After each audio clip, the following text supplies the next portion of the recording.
Aju Alex അങ്ങനെ പറഞ്ഞാൽ ഒരു പക്ഷേ പ്രേക്ഷകർക്ക് മനസ്സിലാകണമെന്നില്ല. ചെകുത്താൻ അതേ സ്വഭാവം തന്നെയാണ് അയാൾ കാണിക്കുന്നത്. അതായത് ഒരു വ്യക്തിഹത്യ ഏതൊക്കെ തരത്തിൽ നടത്താൻ കഴിയുമോ ആ തരത്തിലേക്ക് കൊണ്ടുപോയി അതിൽ നിന്ന് വരുമാനം ഉണ്ടാക്കുന്ന ഒരു ആൾ, അത്രേ ഉള്ളൂ. അതിലപ്പുറം ചെകുത്താനെന്ന് പറയുന്ന ഈ അജു വർഗീസിന് വലിയ സംഭവങ്ങൾ ഉണ്ടെന്നൊന്നും ഞാൻ വിശ്വസിക്കുന്നില്ല. മോഹൻലാലിനെ വിറ്റ് പണം ഉണ്ടാക്കുന്ന ഒരു സാധാരണ മനുഷ്യൻ. ആ ചെകുത്താനെന്ന് പറയുന്ന പേര് കൃത്യമായി അയാൾക്ക് അന്വർത്ഥമാവുന്ന രീതിയിൽ തന്നെയാണ് അത് പോകുന്നത്. ഇപ്പോൾ ഈ വയനാട് ദുരന്തത്തിൽ മോഹൻലാൽ എത്തി. മോഹൻലാൽ ഷോ കാണിക്കാൻ വന്നതാണ്. മോഹൻലാൽ അവിടെ എത്തിയത് കൊണ്ട് പല പ്രവർത്തനങ്ങളും നടത്താൻ സാധിച്ചില്ല എന്നൊക്കെ പറഞ്ഞുകൊണ്ട് വീഡിയോ ഇട്ടു. പോലീസ് അറസ്റ്റ് ചെയ്തു, അന്നീനെ തിരിച്ച് വിട്ടു. പക്ഷെ എങ്കിലും നിർത്തുന്നില്ല, വീണ്ടും തുടർന്നുകൊണ്ടേ ഇരിക്കുകയാണ്. ഈ വ്യക്തിഹത്യ ഇങ്ങനെ തുടർന്നുകൊണ്ടേ ഇരിക്കുകയാണ്. ഒരുപക്ഷെ മോഹൻലാൽ ഇതൊന്നും മൈൻഡ് പോലും ചെയ്യുന്നില്ലായിരിക്കും. ഇയാൾ ആരാണെന്ന് ചോദിച്ചാൽ പോലും മോഹൻലാൽ എന്ന് പറയുന്ന വ്യക്തിക്ക് അറിയില്ലായിരിക്കാം. എന്താണ് അർജുൻ ഈ വിഷയത്തിൽ പറയാനുള്ളത്? തന്നെ നമുക്ക് ഏറ്റവും പ്രധാനം എന്ന് വെച്ച് കഴിഞ്ഞിട്ടുണ്ടെങ്കിൽ ഈ ചെകുത്താൻ സബ്ജക്റ്റ് നമ്മൾ ചർച്ച ചെയ്യാൻ പോലും നമുക്ക് കൊള്ളില്ല. അത്രയ്ക്കും ഒരു ചീപ്പ് സബ്ജക്റ്റ് ആണെന്ന് തന്നെ എനിക്ക് തോന്നുന്നത്. കാരണം പൊതുവേ ഈ പറയുന്നത് അവ സത്യത്തിൽ പലരോട് സംസാരിച്ചാൽ പറഞ്ഞത് അതൊരു അളിഞ്ഞ കേസ്, അത് വിട്ടേക്കുന്ന ആ ഒരു ലെവലാ നമ്മളെ. പക്ഷേ ലാലേട്ടൻ എന്ന് പറയുന്ന അല്ലെങ്കിൽ മോഹൻലാൽ എന്ന് പറയുന്ന ഒരു വ്യക്തിയെ ഈ ഒരു 5-6 വർഷമായി ഇത്തരത്തിൽ നിരന്തര വ്യക്തിഹത്യ ചെയ്യുന്നത് കൊണ്ട് ആ വിഷയം സംസാരിക്കാം എന്നുള്ളത് കൊണ്ട് മാത്രം എടുത്തു എന്നുള്ളതേ ഉള്ളൂ. തന്നെ നമുക്ക് ഒരു വിഷയത്തെ 2 തരത്തിൽ സമീപിക്കാം. അതായത് ഒരു വിഷയത്തെ അതിനെ സാമാന്യ ജനങ്ങൾക്ക്, പൊതുജനങ്ങൾക്ക് മനസ്സിലാകുന്ന രീതിയിൽ അതിനെ കൃത്യമായിട്ട് നെഗറ്റീവും പോസിറ്റീവും പറഞ്ഞുകൊണ്ട് നല്ല ഭാഷയിൽ സംവദിക്കാം. അങ്ങനെ ഒരു സംവാദകനാണ് ഈ അജു അലക്സ് എന്ന് പറയുന്ന ചെറുപ്പക്കാരനായിരുന്നെങ്കിൽ, ചെകുത്താൻ എന്ന ചെറുപ്പക്കാരനായിരുന്നെങ്കിൽ അദ്ദേഹത്തിന് ചിലപ്പോൾ കേരളത്തിന്റെ പൊതുസമൂഹത്തിന്റെ പിന്തുണ കിട്ടിയേനെ. പക്ഷെ ഇയാൾ ഉപയോഗിക്കുന്ന ഭാഷ, ഇയാൾ ഉപയോഗിക്കുന്ന രീതി, ഇയാൾ ഉപയോഗിക്കുന്ന ഒരു ബോഡി ലാംഗ്വേജ്, ഇതൊക്കെ പറഞ്ഞു കഴിഞ്ഞിട്ടുണ്ടെങ്കിൽ അളിഞ്ഞതാണെന്നത് പറയാതെ വയ്യ. മാത്രമല്ല ഇയാൾ ഓരോ ലൈവിൻ്റെ അകത്ത് വന്നിട്ട് മോഹൻലാലിനെ പറയുന്ന ഓരോ വാക്കുകളെന്ന് പറഞ്ഞ അൺപാർലമെൻ്ററി വാക്കുകളുടെ ഒരു ഡിക്ഷണറിയായി മാറിയിരിക്കുന്ന രീതിയിലേക്കാണ് ഈ ചെകുത്താൻ എന്ന് പറയുന്ന ക്യാരക്ടർ ആളുകളോട് ഇടപെടുന്നത്.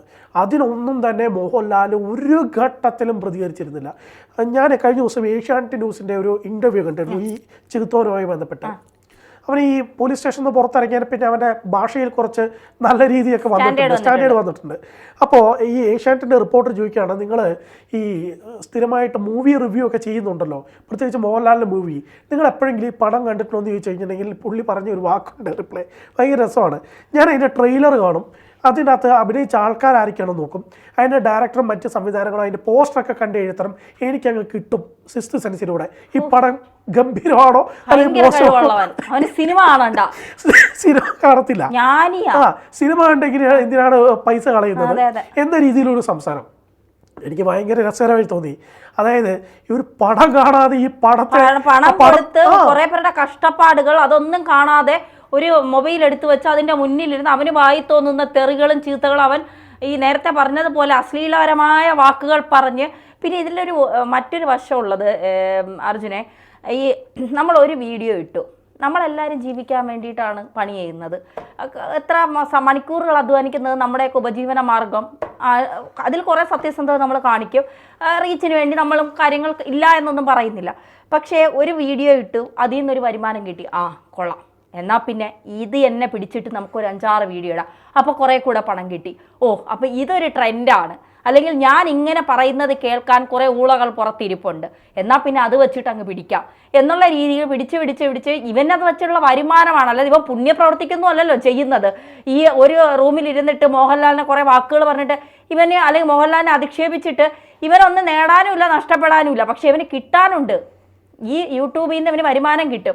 അപ്പം പിന്നെ ഇത് വച്ചിട്ട് അവന് പണം കിട്ടി അപ്പോൾ അവനൊരു ഹരമായി. കൂടുതൽ തെറി വാക്കുകൾ ഉപയോഗിക്കുമ്പോൾ കൂടുതൽ പ്രേക്ഷകർ അത് കാണുന്നു. ഞാൻ മനസ്സിലാക്കുന്നത് തന്നെയാണ് നമ്മൾ ആദ്യം ചെയ്യേണ്ടത്, ഇവനെ അടിക്കുന്നതിനേക്കാളും മുമ്പേ അടിക്കേണ്ടത് ഇവൻ്റെ പുറകെ കണ്ടന്റിന് വേണ്ടി പോകുന്ന കുറേ മാപ്പറുകളുണ്ട്. സൈബർ സാക്കൾ പറയുന്ന വാക്കാണ് മാപ്പറുകൾ. കൊച്ചിയിലെ ഒരു പണിയില്ലാണ്ട് കണ്ടന്റ് ഇല്ലാതെ നടക്കുന്ന സമയത്ത് കുറേ എൻ്റർടൈൻമെൻറ്റ് ചാനൽ എന്ന് പറഞ്ഞിട്ട് മൊബൈലിൽ നോക്കി നടക്കുന്ന കുറേ ടീമുകളുണ്ട്. ഇവന്മാർ ഇവനെപ്പോൾ എടുത്ത് പോയിട്ട് നിങ്ങൾ ഈ സബ്ജക്റ്റ് അറിഞ്ഞോ ഒന്ന് പ്രതികരിക്കുക, നല്ല റീച്ചുള്ള കണ്ടന്റ് ആണെങ്കിൽ അതിന് ഇത്ര തരാമെന്നൊക്കെ പറഞ്ഞിട്ട് ചില ബിസിനസ്സിനടക്കം ഇതിനിടയിൽ നടക്കുന്നുണ്ടെന്നാണ് എനിക്ക് മനസ്സിലാക്കാൻ സാധിച്ചത്. അത്തരത്തിൽ ഇവരെ പോയി കുത്തി ഇവരെ കൊണ്ട് ഓരോന്ന് പറയിപ്പിക്കുന്ന ചില ഓൺലൈൻ മാപ്രകൾ, അവരെ മാധ്യമപ്രവർത്തകർ എന്ന് വിളിക്കാൻ ഒരു തരത്തിലും അർഹതയില്ലാത്തവരാണ്. കാരണം അവർക്ക് ജേർണലിസത്തിൻ്റെ ബേസിക് പോലും അറിയത്തില്ലാത്ത കുറേ പേര്. അവർക്ക് ആ കൂടി അറിയുന്നത് എങ്ങനെ ഒരു കണ്ടന്റ് വെച്ച് റീച്ച് ആക്കാം എന്നുള്ള സാധനം മാത്രമാണ്. അതിനകത്ത് എന്ത് പറയണം ഏത് പറയണം എന്നൊന്നും അറിയത്തില്ലാത്തവരും സിദ്ദീഖിൻ്റെ വീട്ടിൽ പോയി അവിടെ ഒരു മരണം നടന്ന സമയത്ത് അവിടെ വെച്ച് അലമ്പുണ്ടാക്കിയ അതേ ടീം എന്ന് വേണമെങ്കിൽ പറയാം. അതേ ടീമിൽ പെടുന്ന കുറേ പേരാണ് ഇവൻ്റെ അടുത്ത് പോയിട്ട് ഇവരെ കൊണ്ട് ഓരോന്ന് പറയിപ്പിച്ചിട്ട് അവർക്ക് റീച്ച് ഉണ്ടാക്കുന്നതും അത് ഇവന് നെഗറ്റീവ് ആണോ പോസിറ്റീവ് ആണോ എന്ന് പോലും മനസ്സിലാക്കാനുള്ള ബുദ്ധി ഇവന് ഇല്ലാത്തതുകൊണ്ട് ആരോ അതിന്റെ താഴെ ഒരു കമന്റ്, ഇവന്റെ വീഡിയോയുടെ താഴെ ഒരു കമന്റ് വന്നത് ഞാൻ ഇന്നലെ ശ്രദ്ധിച്ചു. എടാ പൊട്ട, നിനക്കെതിരായിട്ടാണ് അത് ചോദിക്കുന്നത്, അതുപോലെ മനസ്സിലാക്കാനുള്ള വിവരം നിനക്കില്ലേടാ എന്ന്. അങ്ങനെ ഇവൻ ഈ വീഡിയോ ചെയ്യുന്നതിൻ്റെ അടിയിൽ വരുന്ന കമൻറ്റുകൾ ഒരു ശതമാനത്തിൽ കൂടുതൽ അല്ലെങ്കിൽ ഒരു 85% കൂടുതൽ അവനെ തെറി വിളിക്കാൻ വേണ്ടി വരുന്നവരാണ്. പക്ഷെ അതും ഒരു ആനന്ദമായി അഭിമാനമായി കാണുന്നവനാണ് ഈ ചെകുത്താൻ എന്ന് പറയുന്നവൻ. ഇപ്പോൾ ഏറ്റവും ഒടുവിൽ സംഭവിച്ച കാര്യമാണ് ഈ ചെകുത്താൻ ആരാണെന്നുള്ളത് നമുക്ക് ബേസ് ആയിട്ട് ജസ്റ്റ് ഒന്ന് പറയേണ്ടതുണ്ട്. ഈ ചെകുത്താനെ ഞാൻ കണ്ടു തുടങ്ങുന്നത് വെച്ച് കഴിഞ്ഞിട്ടുണ്ടെങ്കിൽ ഈ പുള്ളി ഒരു ഡിങ്കോയിസ്റ്റ് ആണെന്ന് എനിക്ക് തോന്നുന്നത്. ഈ ഡിങ്ക ഇതിനകത്തൊക്കെ വിശ്വസിക്കുന്ന ആണെന്ന് എനിക്ക് തോന്നുന്നത്. പ്രത്യേകിച്ച് ഒരു മതത്തിനോടും ഒരു കമ്മിറ്റ്മെൻറ്റോ ആരാധനയോ ഒന്നും ഇല്ലാത്ത രീതിയിലുള്ള സംസാരങ്ങൾ തുടർന്നിട്ട് അദ്ദേഹം എല്ലാ മതത്തിൻ്റെയും ഈ അനാചാരങ്ങളെ കൃത്യമായി വിമർശിക്കുന്ന വീഡിയോകൾ ചെയ്താണ് ഇദ്ദേഹം ഈ യൂട്യൂബിനകത്തും അല്ലെങ്കിൽ ഫേസ്ബുക്ക് സോഷ്യൽ മീഡിയയിൽ ശ്രദ്ധിക്കപ്പെടുന്നത്. അപ്പോൾ അദ്ദേഹത്തിന് ആരോ ചാർത്തി കൊടുത്ത പേരാണ് ഈ ചെകുത്താൻ എന്നുള്ളത്. അതായത് ഈ ആചാരങ്ങളെ ദൈവങ്ങളെ ഇതിലെല്ലാം ഇല്ലെന്ന് പറയുന്നത് ചെകുത്താനാണല്ലോ. ആ ഒരു കൺസെപ്റ്റിൻ്റെ പുറത്താണ് അങ്ങനെ ഒരു പേര് വരുന്നത്. അതിനുശേഷം ആ പേര് ഈ ദൈവീയ വിഷയങ്ങളെക്കുറിച്ചെല്ലാം വിട്ടതിന് ശേഷം പുള്ളി അന്ന് മുതലേ ഈ മോഹൻലാലിനെ കുറ്റം പറഞ്ഞു തുടങ്ങി. എനിക്ക് തോന്നുന്നു ഒരു 6-7 വർഷം മുമ്പേ തുടങ്ങിയതാണെന്ന് തോന്നുന്നു. എനിക്ക് കൃത്യമായി അറിയില്ലെങ്കിലും 6-7 വർഷങ്ങൾക്ക് മുമ്പെങ്കിലും തുടങ്ങിയിട്ടുണ്ടാകും. അങ്ങനെ തുടങ്ങി വന്ന് ഒരു തരത്തിൽ മോഹൻലാൽ എന്ന് പറയുന്ന മനുഷ്യനെ നേരിട്ടറിയുന്ന എല്ലാവർക്കും അറിയാം ലാലേട്ടൻ ഈ വിഷയങ്ങളെക്കുറിച്ചൊന്നും ശ്രദ്ധിക്കാറേ ഇല്ല എന്നുള്ളത്. ചിലപ്പോൾ ലാലേട്ടൻ്റെ കൂടെ നിൽക്കുന്ന പലരും ഈ വിഷയങ്ങൾ അവരുടെ ഡ്രൈവർമാരോ അല്ലെങ്കിൽ ഡീറ്റെയിൽ മീഡിയ കൈകാര്യം ചെയ്യുന്നവരോ അല്ലെങ്കിൽ മറ്റാരെങ്കിലും ഒക്കെ ഇത് ശ്രദ്ധയിൽപ്പെടുത്തിയാൽ പോലും പോട്ടെ മോനെ എന്നുള്ള സാധനം ലാലേട്ടൻ്റെ സ്വതസിദ്ധമായ ഒരു രീതിയിൽ വിട്ടുകളെ മോനെ ആ മോനല്ലേ പോട്ടെ മോനെ എന്നുള്ള രീതിയിൽ. പക്ഷേ ഇതെല്ലാം കണ്ടുകൊണ്ടിരുന്ന മോഹൻലാൽ എന്ന് പറയുന്നത് അമ്മയുടെ പ്രസിഡന്റ് കൂടിയാണ്. അമ്മയുടെ പ്രസിഡന്റ് എന്ന നിലയിൽ അമ്മയുടെ ജനറൽ സെക്രട്ടറിയുള്ള സിദ്ദീഖ് ഈ വിഷയത്തിനകത്ത് പരാതി കൊടുക്കുകയും ആ പരാതി കൊടുക്കുന്ന ഘട്ടത്തിൽ കൃത്യമായി പോലീസ് അതിന് ആക്ഷൻ എടുത്തു എന്നുള്ളതാണ് അതിന് പ്രധാനപ്പെട്ട ഒരു കാര്യം. അങ്ങനെ വരുന്നു. അതിനുശേഷം ഈ സിദ്ദീഖിനെ കഴിഞ്ഞ ദിവസം മാധ്യമപ്രവർത്തകരെ ഈ അമ്മയുമായി ബന്ധപ്പെട്ടുള്ള ഒരു വിഷയത്തിനകത്ത് ഒരു പ്രസ് മീറ്റിനകത്ത് സംസാരിക്കുന്ന ഘട്ടത്തിൽ ഈ ചെകുത്താനുമായി ബന്ധപ്പെട്ട വിഷയം ചോദിക്കുന്ന ഘട്ടത്തിൽ സിദ്ദീഖ് പറഞ്ഞൊരു മറുപടിയുണ്ട്. അദ്ദേഹം ഒരു സോഷ്യൽ കോസിന് വേണ്ടിയാണ് ഇത് ചെയ്തത്, നാട്ടിലെ ജനങ്ങൾക്ക് വേണ്ടിയാണ് ചെയ്തത്. കാരണം അദ്ദേഹം ഈ ചെകുത്താനുമായി ബന്ധപ്പെട്ട് വന്നിട്ടുള്ള വീഡിയോകൾക്ക് അടിയിൽ വന്നിട്ടുള്ള കമൻറ്റ്സ് നോക്കിയാൽ അറിയാം പൊതുജനത്തിന് ഈ വിഷയത്തോടുള്ള ഇൻട്രസ്റ്റ് എത്രമാത്രമാണ് ഈ ചെകുത്താൻ എന്ന് പറയുന്ന ഒരു വ്യക്തി ഈ സമൂഹത്തിൽ വിഷം ഉണ്ടാക്കുന്നത് എന്ന് മനസ്സിലാക്കാൻ പറ്റുന്ന തരത്തിലാണ്. പിന്നെ ഏതൊരു നെഗറ്റീവ് കാണാൻ വേണ്ടിയിട്ടാണ് പോസിറ്റീവ് വാർത്തകളെക്കാളും കൂടുതൽ ആളുകൾ അടിച്ചു കയറുന്നത് എന്നുള്ളത് കൊണ്ട് തന്നെ ഇവൻ്റെ ഈ വീഡിയോകൾക്ക് അടിയിൽ കമൻറ്റുകൾ ചെയ്യാനും അല്ലെങ്കിൽ ഈ വീഡിയോയിൽ എന്ത് പൊട്ടത്തരമാണ് ഇവൻ പറയുന്നതെന്ന് കേൾക്കാനും കുറച്ച് പേരുണ്ട്. അതെല്ലാം തന്നെ ഇവൻ്റെ ആരാധകരായിട്ടാണ് ഇവനും ഇവൻ്റെ കൂടെ നിൽക്കുന്ന ചില പൊട്ടന്മാരും കരുതുന്നത് എന്നുള്ളതാണ് എനിക്ക് മനസ്സിലാക്കാൻ സാധിക്കുന്നത്. എത്രയും പെട്ടെന്ന് ഇവനോട് സ്നേഹമുള്ള ഇവൻ്റെ സുഹൃത്തുക്കൾ ആരെങ്കിലും തന്നെ ഉണ്ടെങ്കിൽ അവർ പോയി ചെയ്യേണ്ട ഒരു അത്യാവശ്യമായ കാര്യമുണ്ട്. എത്രയും പെട്ടെന്ന് ഇവനെ പോയി ഒരു സൈക്കാട്രിസ്റ്റിൻ്റെ അടുത്ത് കാണിക്കണം എന്നുള്ളതാണ് എൻ്റെ വ്യക്തിപരമായിട്ടുള്ള ഇവനെന്തോ മാനസിക പ്രശ്നമുണ്ട്. മാനസിക പ്രശ്നം ഒരു രോഗമല്ല, അത് ചികിത്സിച്ച് മാറുന്ന കാര്യമുള്ളൂ. എനിക്ക് തോന്നുന്ന ഒരു പനിയോ ജലദോഷമൊക്കെ ഒരു ചെറിയ പ്രശ്നം മാത്രമേ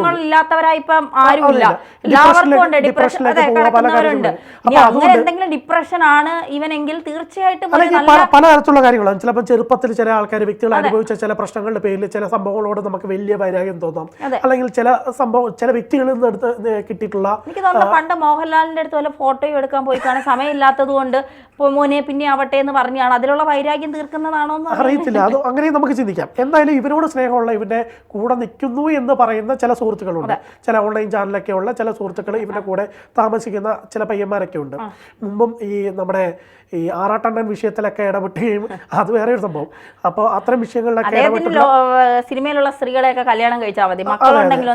പക്ഷെ പുള്ളിക്ക് അത്യാവശ്യം ബുദ്ധിയുള്ള വ്യക്തിയാണ്, വിദ്യാഭ്യാസവും ഉണ്ട്, അതിന്റെ ചില പ്രശ്നങ്ങൾ ഇടയ്ക്ക് കാണിക്കുന്നുണ്ട്. പുള്ളിക്ക് അതിന് കുറച്ച് സ്ഥലങ്ങളിൽ കുറച്ച് നീറ്റ്നെസ് ഉണ്ടെങ്കിലും നെഗറ്റീവും പോസിറ്റീവും നമുക്ക് വേണമെങ്കിൽ 50-50 എന്ന് പറയാൻ പറ്റും. പക്ഷേ ഇത് 50-50 എന്ന് ഒരിക്കലും പറയാൻ പറ്റത്തില്ല. 99+1 എന്നുള്ള രീതിയിലൊക്കെ പറയണം. 99% പൊട്ടത്തരവും +1% നല്ല കാര്യമെന്നാണ്. അതേസമയത്ത് ഈ അജു അലക്സ് എന്ന് പറയുന്ന ഈ വ്യക്തി ചില സോഷ്യൽ മീഡിയ പേജ് എടുത്ത് നോക്കിക്കഴിഞ്ഞിട്ടുണ്ടെങ്കിൽ ചില രക്തദാനത്തിൻ്റെ വിഷയത്തിലും അല്ലെങ്കിൽ ഒരു സോഷ്യൽ കോസുകളുടെ കാര്യത്തിലൊക്കെ ചില പോസ്റ്ററുകളും കാര്യങ്ങളൊക്കെ ഷെയർ ചെയ്തിട്ടുള്ളതായിട്ട് കാണാം. അപ്പോൾ അദ്ദേഹത്തിനകത്ത് പൂർണ്ണമായിട്ടും നന്മയില്ലാത്ത ഒരു മനുഷ്യൻ്റെ രീതി നമുക്ക് കുറ്റപ്പെടുത്താൻ പറ്റില്ല.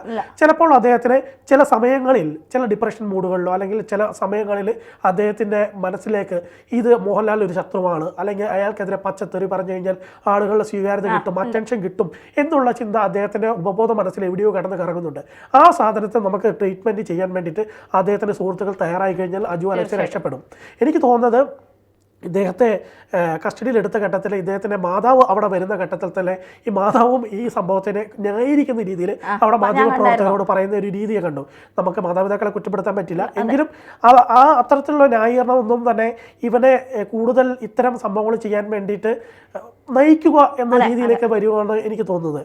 മാതാപിതാക്കളെ ഉപദേശിച്ച് നന്നാക്കാൻ പറ്റുമെങ്കിൽ ഉപദേശിച്ച് നന്നാക്കണം, ഇല്ലെങ്കിൽ പൊതു സമൂഹത്തിന് മുന്നിൽ ഇവനൊരു വൃത്തികെട്ട മനുഷ്യൻ അല്ലെങ്കിൽ വിപത്തായി തന്നെ മാറുന്ന നിലയുണ്ടാവും. അതുകൊണ്ട് എത്രയും പെട്ടെന്ന് ഇവനോട് സ്നേഹമുള്ള സുഹൃത്തുക്കൾ ചെയ്യേണ്ടത് ഇവനെ ഒന്ന് ഉപദേശിച്ച് നന്നാക്കണം. ഇല്ലെങ്കിൽ ലെഫ്റ്റനന്റ് ഗവർണറായിട്ടുള്ള മോഹൻലാലിനെ ഇത്തരത്തിൽ പരസ്യമായി പൊതുസമൂഹത്തിലൂടെ അല്ലെങ്കിൽ പബ്ലിക് പ്ലാറ്റ്ഫോമിലൂടെ തെറി പറഞ്ഞതിനും മറ്റു കാര്യങ്ങൾ ചെയ്തതിനും ആർമിയുടെ ടീം അധികം വൈകാതെ വന്ന് അവരുടെ നിയമ സംവിധാനങ്ങൾ വെച്ച് ഇവരെ പൊക്കിക്കൊണ്ട് പോകാനുള്ള സാധ്യത അധികം വൈകാതെ ഉണ്ടാകും എന്ന് തന്നെയാണ് എനിക്ക് മനസ്സിലാക്കാൻ സാധിക്കുന്നത്. മോനെ ചെകുത്താനെ, ആർമിയുടെ ജയിലെന്ന് പറയുന്നത് നീ കണ്ടതിലും വലുതാണ്.